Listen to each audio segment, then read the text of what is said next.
Right.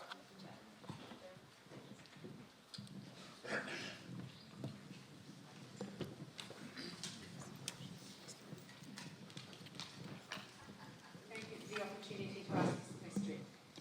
If the reality of political lobbying is to ignore the people whose opinion will never change, how do we make the call as to who we should try and influence because they are malleable enough to change from a hard no to a possible maybe and then a yes?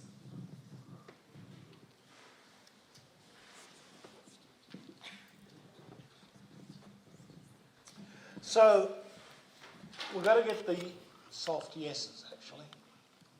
There's a big mob of them. And the soft yeses are people who need a reason to vote yes.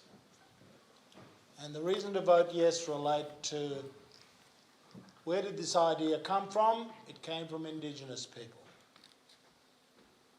That's the first assurance. Secondly, do Indigenous people support this? Well, you've heard our answer on that.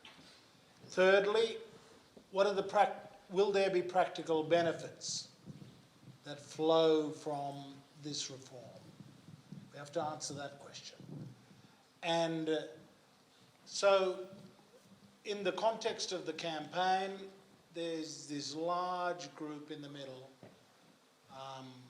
many of whom are inclined and ready to vote yes, but they need to be given good reasons to complete and become so-called hard yeses.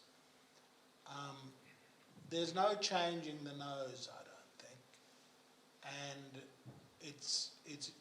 they are not so much worth the effort as the soft no's and soft yeses in the middle. The pollsters still say there's about 30% of Australians who just have not thought about the issue, have not focused, and will be focusing over these next 6 weeks. And they're the ones we have to target. The mob in the middle. The numbers at the present time are looking good for us.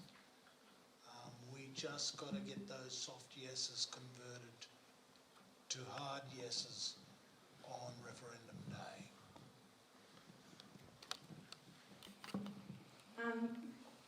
Can I ask a question? There's been, in a lot of the discussion around the No campaign, there's been a lot of concern about the language around Parliament and the executive government and the inclusion of the term the executive government, and deep fear, despite really eminent lawyers speaking on the topic of how this is not going to clog up the High Court. Are you able to give some input as to why this needs the term executive government included?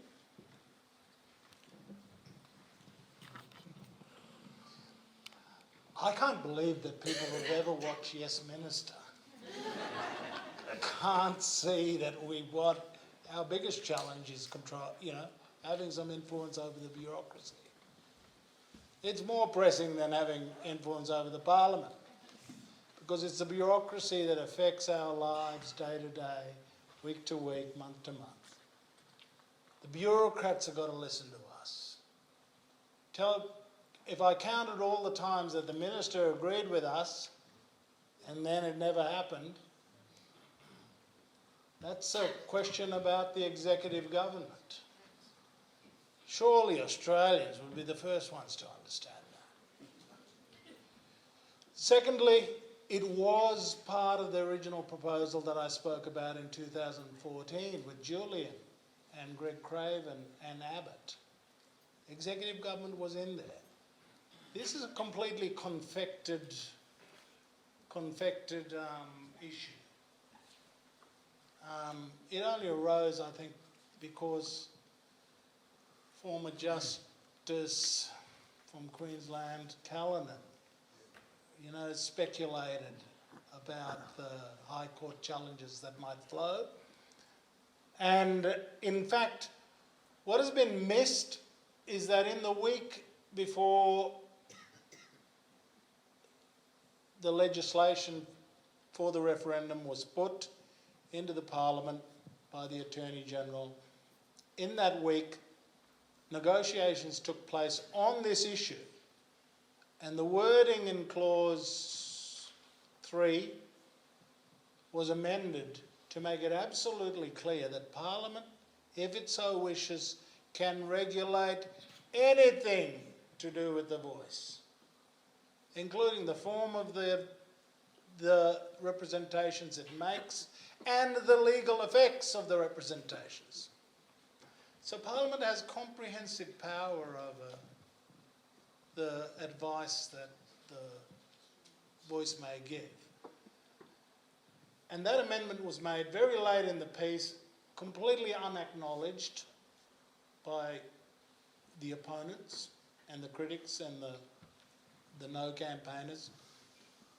But a crucial amendment was made in the negotiations between the working group, the Prime Minister, the Attorney General and the Minister for Aboriginal Affairs on the eve of the legislation being introduced.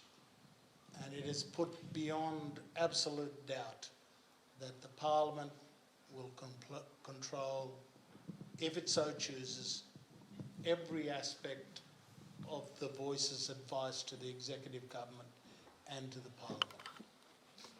So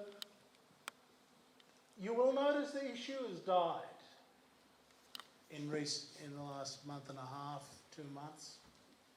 You know, the banging of the drum on executive